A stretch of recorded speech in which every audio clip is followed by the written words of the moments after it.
पुराने समय की बात है। आजमगढ़ नाम के एक गांव में फारूक नाम का एक आदमी अपने 3 बेटों के साथ रहता था।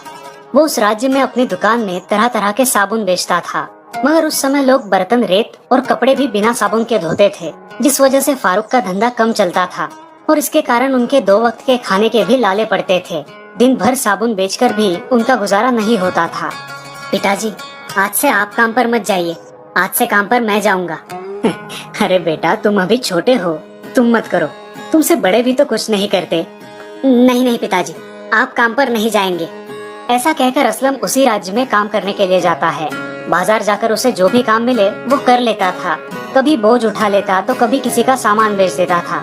जिसको जैसी मदद चाहिए उसे मदद कर देता था। उसके बदले में जो भी दाम मिले उस कमाई से उनका घर का गुजारा होता था। फारूक उसके बेटे को खुद के पैरों पर खड़ा देख बहुत खुश था। एक दिन असलम बाजार में काम कर रहा था, तभी वहाँ एक शाही फरमान आता है, सबने अपने सर झुका लिए जाए, राजकुमारी इस रास्ते से जा रही है, सब रास्ते के किनारे खड़े हो जाए। सारे लोग रास्ते के किनारे खड़े हो जाते हैं और राजकुमारी की पालकी वहाँ आती है। अचानक पास ही के जंगल से एक शेर वहाँ आता है और सारे लोग भागने लगते हैं। शेर राजकुमारी के पालकी के पास आता है और जोर जोर से गुर्राने लगता है।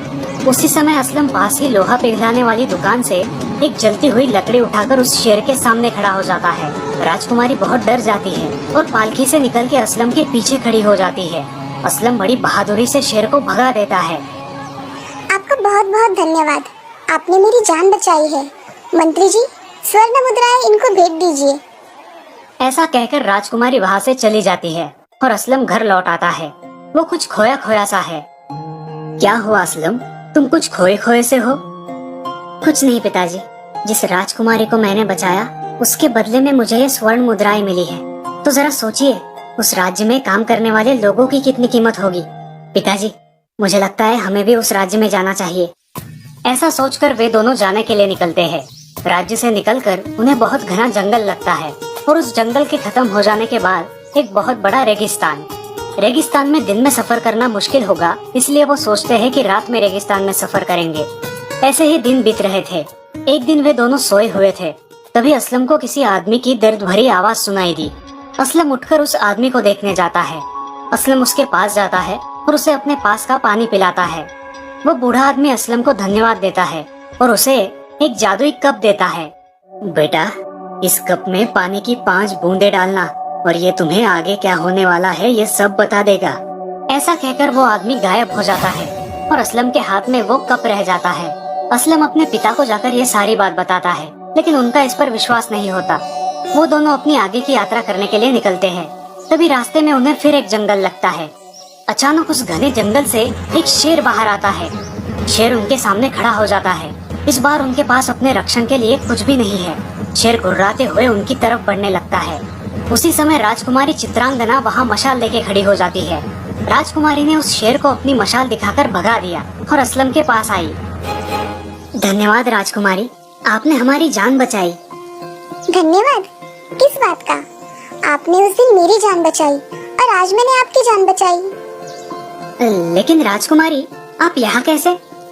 मैं अपने पिता के साथ यात्रा के लिए आई थी और यहाँ पे रात को विश्राम करने रुकी हूँ। आप अब हमारे अतिथि बनकर हमारे राज्य में 8 दिन तक रहिए। बाद में आप अपने घर लौट सकते हैं। आप अब हमारे शाही अतिथि हैं। चलिए। असलम अब राजमहल में रहने लगा। एक दिन अचानक उसे उस जादुई कप की याद आई। उसने तुरंत वो कप निकाला और उसमें 5 बूंद पानी डाला। तब उसे दिखाई दिया कि राजा को कोई शैतान मारने वाला है। वो तुरंत ये सूचना राजा को देता है। महाराज, आपकी जान को खतरा है, कोई आपको मारना चाहता है। मुझे कोई मार नहीं सकता, मेरे पास ये मेरे शक्तिशाली अंगरक्षक है, तुम चिंता मत करो। ठीक है महाराज। ये कहकर असलम अपने कमरे में जाता है। उसी दिन की रात को असलम को कुछ अजीब सी आवाजें सुनाई देती है और वो अपने कमरे के खिड़की में से बाहर देखता है। उसे कुछ भी नजर नहीं आता। फिर वो महाराज के कक्ष के यहाँ आता है। तब वो देखता है कि कोई आदमी महाराज को मारना चाहता है। असलम तुरंत महाराज के कमरे में जाता है और उस आदमी को धक्का देकर नीचे गिरा देता है। सिपाहियों, इसे पकड़ो, ये राजा को मारना चाहता है। तभी सारे सिपाही भागकर उस आदमी को पकड़ते हैं। राजा भी नींद से जाग जाता है। राक्षस सारे सैनिकों को धक्का मारकर असलम की ओर जाता है। असलम, पहले तुम मेरे रास्ते का कांटा हो, पहले मैं तुमसे निपटूंगा, बाद में राजा से। ऐसा कह के राक्षस असलम को मारने आता है। तभी असलम की जेब में से वो कप गिर जाता है और राक्षस अपने मूल सिंह के वेश में आता है। तभी उस कप में से एक बूढ़ा आदमी निकलता है और सिंह को मार डालता है। सिंह को मार के वो बूढ़ा आदमी भी गायब हो जाता है। असलम, तुमने आज हमारी जान बचाई है। आज से तुम हमारे राज्य के प्रधानमंत्री हो। धन्यवाद महाराज, आपने मुझे इस काबिल समझा। ये सेवक आपकी सेवा में हमेशा तत्पर रहेगा। ये सुनकर राजा भी बहुत खुश हो गया। अब उनके राज्य में कोई समस्या भी नहीं थी।